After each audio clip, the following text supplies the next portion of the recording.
Clasificación B, bajo supervisión de un adulto.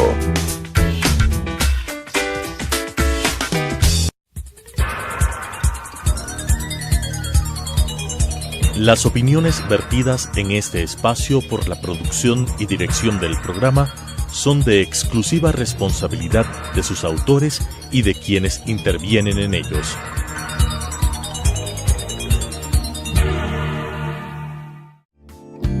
La aceptación de nuestra realidad nos dará la oportunidad de saber que estamos dispuestos a seguir adelante con lo que nos toca.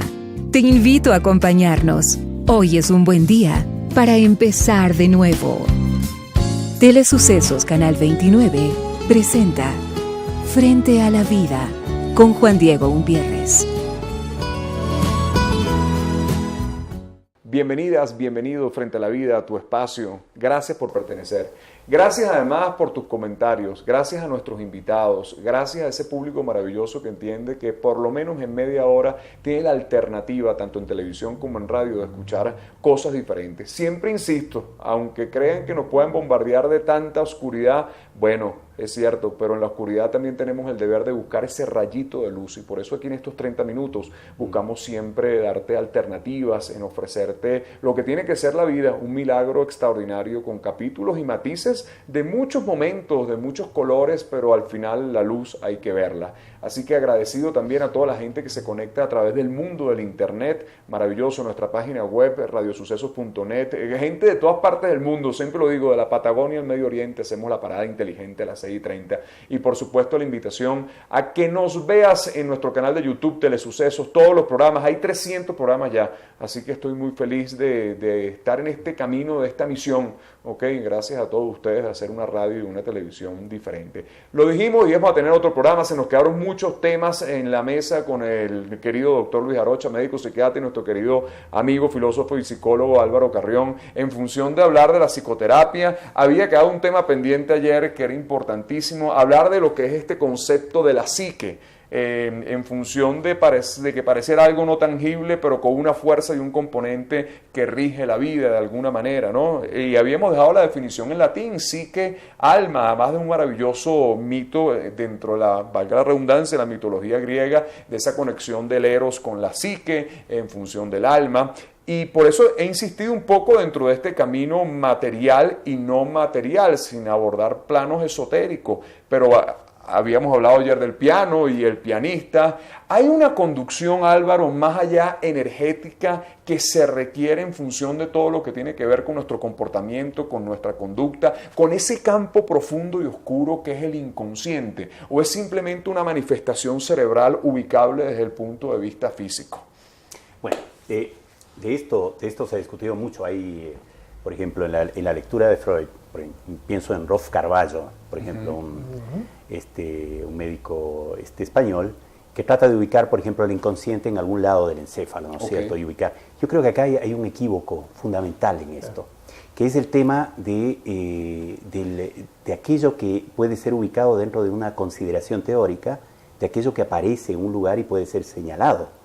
Y esto me parece fundamental, porque, mire, si nosotros, saliendo del psicoanálisis, ¿no es cierto?, tratamos de ubicar la lucha de clases, ¿no es cierto?, y nos subimos en un dron y tratamos de ubicar en qué parte de la ciudad está la lucha, bueno, caeríamos en un equívoco severo, claro, grave, ¿no es cierto?, porque eso es, la construcción de una teoría no se equipara a aquello que puede ser ubicado anatómicamente, etcétera, ¿no? Y esto nos lleva a una serie de problemas, conflictos, disputas también, ¿no es cierto?, claro, a nivel epistemológico, de que nos lleva a una, digamos, cómo situamos por ejemplo, desde el conductismo, desde el cognitivismo, teorías, ¿no es cierto?, que parten de problemas diversos que, por supuesto, han generado disputas enormes, pero que deben ser situadas, ¿no es cierto?, yo diría, tomando a André Green, ¿no es cierto?, dentro de una gradiente de explicación. Es decir, ¿hasta dónde nos puede explicar esto? ¿De dónde parte una teoría? ¿Hasta dónde llega? Claro. Toda esa consideración es fundamental para no caer en temas ideológicos, digamos. La ideología no es pensamiento, es directamente el cerrar la posibilidad de una discusión y simplemente ubicar un psicologismo, por ejemplo, ismo. El psicologismo nos lleva a plantear todos del lado psicológico qué sé yo, un planteo del cuerpo, organicismo, ¿no es cierto? Y dejamos de lado todo el resto y simplemente empobrecemos aquello que queremos estudiar y comprender. Sí. ¿Dónde ubicas la psique? Te pregunto. Entonces, en función del ámbito psicoanalítico, o sea, que en función de un comentario personal tuyo, o sea, ¿qué es la psique? Yo diría que esa idea de la psique es una construcción conceptual, ¿no es cierto? Que permite entender algo del desenvolvimiento de ese sujeto en su vida cotidiana, en su historia. Es decir, trato de explicar a través de esto, ¿no es cierto?, de lo que llamo psique, que por otro lado creo que es importante situar el término, porque miren, alma, ¿no es cierto? Freud, y en la traducción de López Ballesteros, alma, ¿no es cierto? Pero este término está muy pregnado de un pensamiento cristiano, por ejemplo, ¿no? Por ejemplo, los traductores de Spinoza, Atilano Domínguez, Vidal Peña, prefieren utilizar mente, porque Spinoza no pensaba en algo que tenga que ver con el cristianismo, por supuesto que no, ¿no es cierto? O algo ligado. Fíjate que hay algo muy importante, que es que las creaciones humanas, y sobre todo las explicaciones de los fenómenos, están muy relacionados con los hallazgos que en cada época se van teniendo. Hay dos cosas que yo creo que para la mayoría de los análisis han pasado por debajo de la mesa.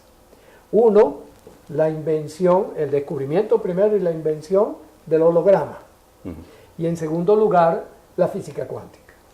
¿Qué es lo que nos dice el holograma? El holograma nos dice que nosotros podemos hacer una representación visual o sonora de algo que no está allí, sino que es producto de la acción de unos rayos de luz estimulados de manera particular que coinciden en un sitio.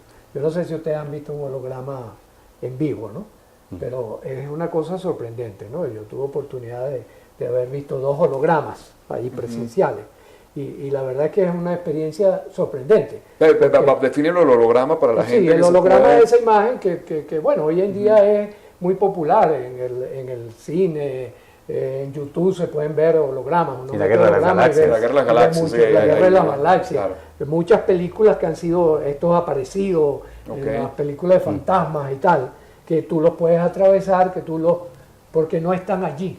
Y no están allí por una razón que ha encontrado la física cuántica, que es que hay partículas, el nombre es un poco engorroso, pero hay partículas que no tienen masa y que por lo tanto, al no tener masa, no ocupan tiempo ni espacio. Este es un concepto un poco duro para nosotros que estamos acostumbrados a movernos en esta altura.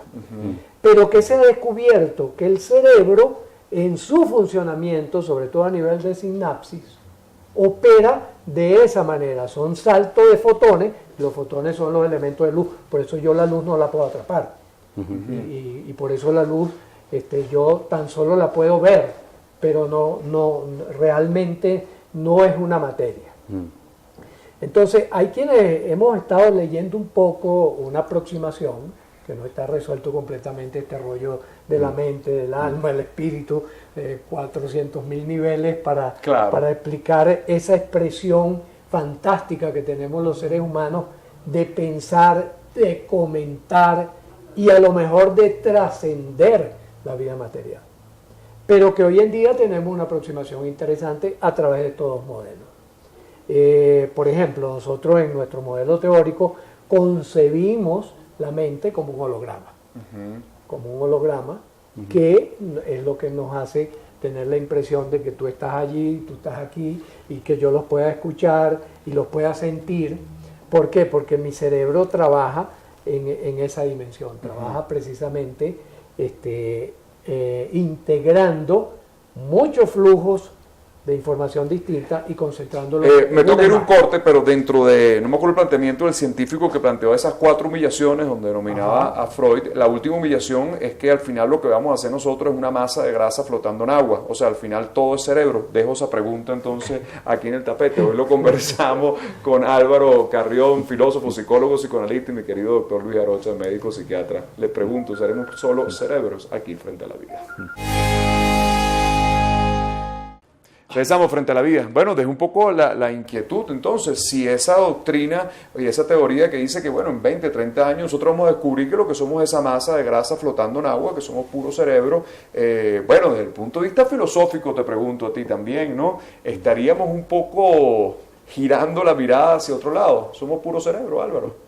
Mira, yo voy a decir algo que me parece importante, ¿no? Cuando nosotros enfocamos, por ejemplo, el problema del vínculo sexual, ¿no es cierto?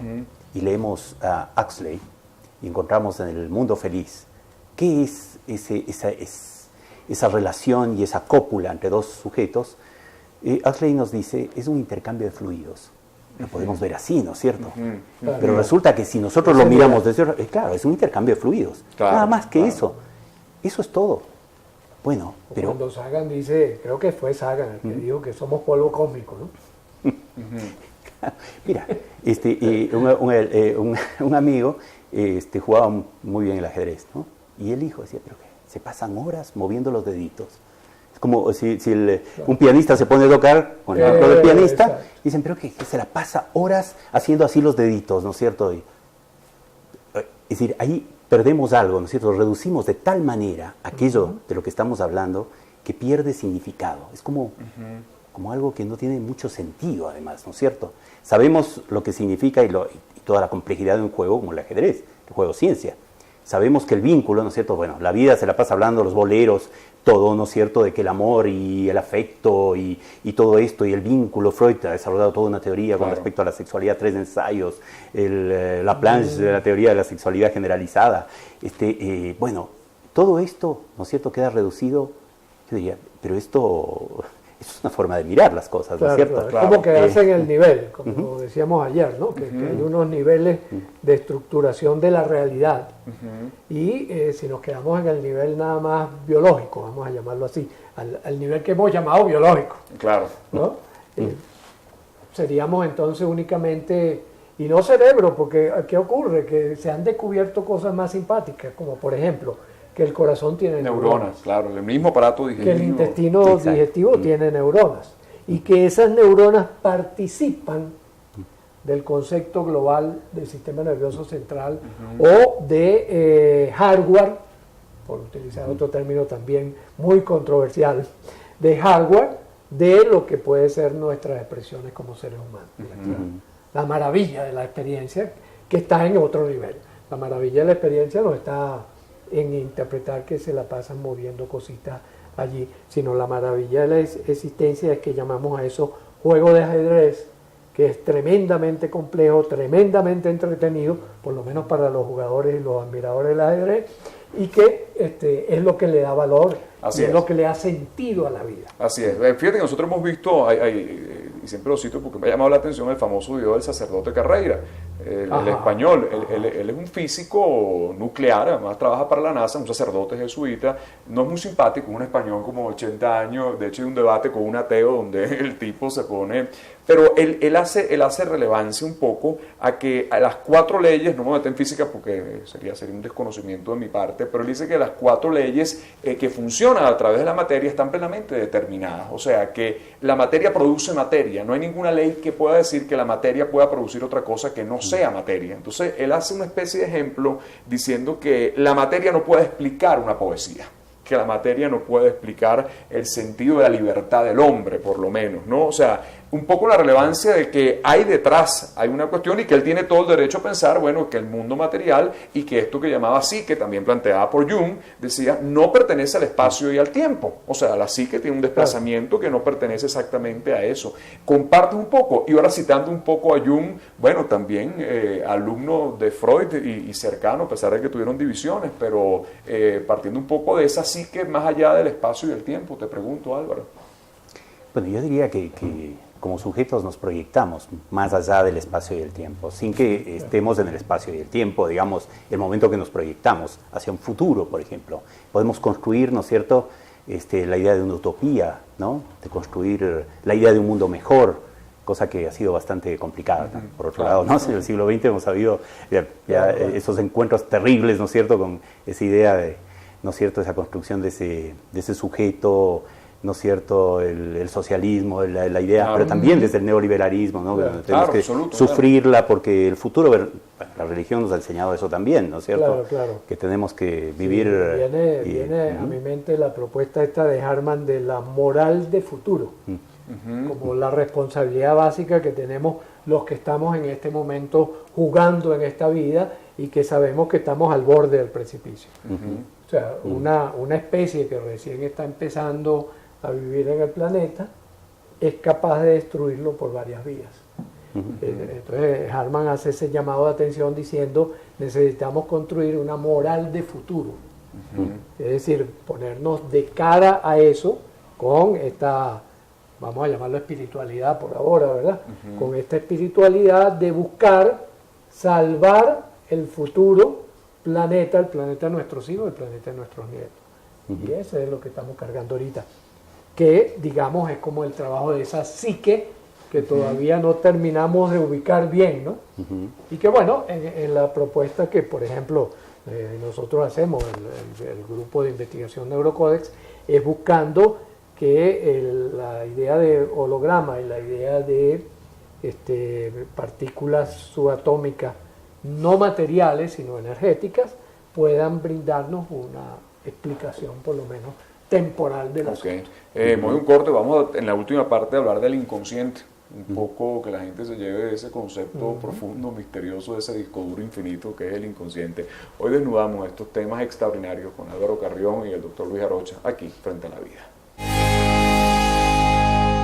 Regresamos Frente a la Vida en la última parte que dejé un poco la puerta abierta para hablar de inconsciente. Sin duda Freud no descubrió el inconsciente, pero sin duda fue el que ofreció esta teoría que bueno, tiene muchas denominaciones, pero podemos hablar de ese mundo profundo, gigantesco, misterioso, infinito, de ese disco duro que no borra nada y que todo pertenece y se queda ahí y que hay que darle lenguaje de transformación. ¿Qué crees tú? ¿Cómo definiríamos ese infinito del inconsciente, Álvaro? Bueno, por un lado, aquello que es inconsciente queda como algo que no puede ser definido, digamos, con claridad, ¿no? Aquello que no es consciente podría ser una definición, ¿no es cierto?, que lo utiliza Freud, ¿no? Diferentes tipos de inconsciente, ¿no es cierto? Aquello que no es consciente. Pero yo pensaría que acá la idea misma de inconsciente pertenece a ese campo de lo que Freud en algún momento mencionó como una injuria, ¿no? ¿Por qué? Freud dice, hay 3 injurias que se han propinado a la civilización, ¿no es cierto? Una, Copérnico, ¿no es cierto? Resulta que este mundo, el centro. Claro, el universo no gira alrededor de la Tierra, ¿no es? Es un planeta que está ahí perdido, ¿no es cierto? Entonces, Darwin, que mira, ¿no es cierto?, y no hay esa creación del hombre, sino que es fruto de una evolución, y resulta que un antepasado común de los homínidos, bueno, algo que también resulta un mono más, exacto. Alguien que, además, Spinoza, no hablo de Spinoza, pero no puede ser un imperio sobre otro imperio, dice Spinoza, cuando habla de estos 2 planos, ¿no? Ahora, Freud dice, bueno, y la tercera... El inconsciente. Bueno, vamos a ver. Este hombre del positivismo, este hombre que piensa que hay un desarrollo, digamos, infinito, ¿no es cierto?, en línea, de pronto se encuentra con que sus decisiones ni siquiera sabe de sus propias determinaciones, de por qué toma una decisión u otra. Este hombre del desarrollo se encuentra, este hombre fáustico, digamos, se encuentra frente a que no conoce de sus propias determinaciones, lo cual resulta algo que no es aceptable, ¿no es cierto? Yo diría, la idea de inconsciente viene marcada por algo de esto. Es decir, es inconcebible, ¿cómo? ¿No? El sujeto que comete un lapsus, ¿no es cierto? Llega la persona a la consulta, llega tarde, y dice, perdón por el rechazo. No, yo no quise decir, no, pero por favor, no se preocupe, por favor. Que cuando estábamos en pleno posgrado, el director del curso llega y dice, bueno, ya las copas, los cupos están listos. Y aquello fue, por supuesto, la traición del inconsciente, ¿no? Las copas estaban allí, efectivamente, ¿no? Para celebrar las copas, los cupos están listos. Él estaba apurado por celebrar, ¿no? Entonces, ese descubrimiento de Freud era algo fantástico. maravilloso, ¿no? Fabuloso. Yo creo que sí, Freud necesita el reconocimiento y necesita el lugar exacto que en el desarrollo científico tuvo en su momento cuando hizo esta maravilla de sistematizar el inconsciente, ¿no? Porque efectivamente ya se venía hablando de inconsciente, Pierre Janet y otro grupo de gente, pero Freud es quien lo logra sistematizar y decir, no, miren, esto no es una cosa en el aire, esto tiene un sistema, esto tiene unas leyes de operación, esto tiene un determinismo. Y esa contribución yo creo que ha sido clave, que como decíamos, comentábamos ayer también con respecto a Eric Kandel, ¿no? Todo el trabajo entonces que ahora sí podemos decir, no hay un sitio en el cerebro donde podemos identificar el inconsciente, pero sí hay una actividad sistémica que podemos hoy negarlo a esta basura. Vamos a hacer muchos programas de esto, sin duda, porque creo que lo que hoy ha pasado aquí es para repetirlo muchas veces. Vamos a cerrar un poco con una revelación del inconsciente que son los sueños, ¿ok? Ese lenguaje, esa forma de hablar del inconsciente. La vía regia, además. Claro, para que la gente entienda un poco qué sucede y que tú nos lo expliques a nivel cerebral. ¿Qué es lo que pasa en ese mundo cuando dormimos a nivel de todo lo que tiene que ver con ese ámbito del cerebro? Los sueños, Álvaro, en un minuto. ¿Qué es lo que se expresa ahí? Bueno, es un producto psíquico de pleno derecho, dice Freud, ¿no es cierto? Ahora, pero tenemos que conocer cuál es ese lenguaje de los sueños. Mire, cuando Champollion se puso a mirar, ¿no es cierto?, primero la piedra Rosetta, los jeroglíficos, un tipo dotado para las lenguas, brillante, no entendía, bueno, se buscaba de alguna manera dar un sentido figural a aquello que estaba ahí, con lo cual no entendían absolutamente nada, o le daban un sentido que no tenía nada que ver con aquello que se había. Cuando Champollion descubre que no tiene que darle un sentido figural, sino signante, capítulo 5 de la interpretación de los sueños, ¿no es cierto?, ahí ese momento descubre que esto es un lenguaje igual y equiparable a cualquier otro. Hay un sistema de relaciones que dan cuenta, como el lenguaje, ¿no es cierto?, de oposiciones, etcétera. Bueno, en el sueño aparecen imágenes, hay un trabajo del sueño, por supuesto, ¿no? Hay varios pasos en este trabajo para que se construya ese sueño que nosotros lo percibimos, pero que por otro lado, fíjense en qué curioso, uno sueña, se despierta y lo tiene muy claro el sueño, 5 minutos después, ¿qué soñé? Pero a ver, ¿qué era? Hay un proceso de olvido, parecería, ¿no? Freud hablaría de represión, del trabajo de la represión. Hay elementos que son muy disruptivos. Ahí está el tema de lo inconsciente. Ahí está. Es decir, es aquello que irrumpe, digamos, utilizando un término heideggeriano, digamos, ¿no es cierto? Tiene un estatuto preontológico. Es cuando aparece, ¿no es cierto? No puede ser ubicado. Sabemos que está, ¿no es cierto? Pero no puede ser ubicado sino cuando aparece. Y ahí el efecto del inconsciente, el lapsus, por ejemplo, el acto fallido, el sueño, ¿sí? Ese momento aparece algo que no es entendido por la conciencia, porque la conciencia trata sistemáticamente de ocultarlo, por otro lado, porque revela algo de esto que el sujeto no quiere saber de sí mismo o de alguna manera que lo ha dejado de lado. Así es. Un minuto, Luis. ¿Qué pasa en los sueños? Sí, eso. Hoy en día podemos registrar el comportamiento del cerebro casi en el instante en que están ocurriendo las cosas, y el modo en que el cerebro trabaja cambia totalmente durante el sueño. De hecho, la interpretación más aproximativa a este asunto es que cuando nosotros entramos en sueño, entramos en modo mantenimiento y reparación. Mantenimiento y reparación del cuerpo físico y mantenimiento y reparación de nuestra experiencia psíquica. Claro. Por lo tanto, allí el sueño es el que cumple ese papel de lo simbólico, de mantener y reparar lo simbólico. Si yo tengo algo pendiente que no he podido resolver y que me está mortificando, o sea, es un compensador. Eso se vuelve pesadilla. Y ya, como dices tú, dentro de ciertas reglas que los psicoanalistas han estudiado muy bien y muy profundamente a lo largo del tiempo, que tiene que ver con cuál es el patrón, cuál es la regla fundamental de cómo armamos esos componentes del sueño. Si sueño con una bicicleta, o sueño que estoy en un barranco, o sueño que estoy en un paraíso terrenal.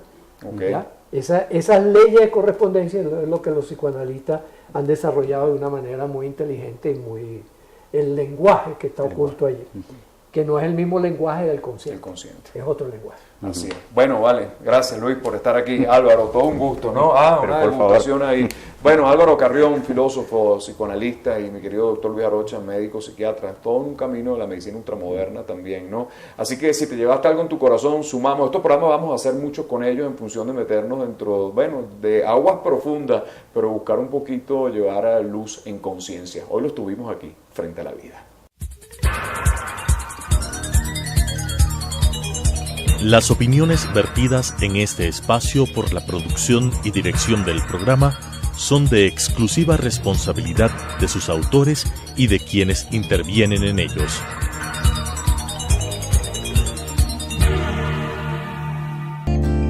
Los triunfos no se miden por las victorias. Habrá derrotas que más temprano que tarde agradeceremos y evaluaremos como éxitos favorables.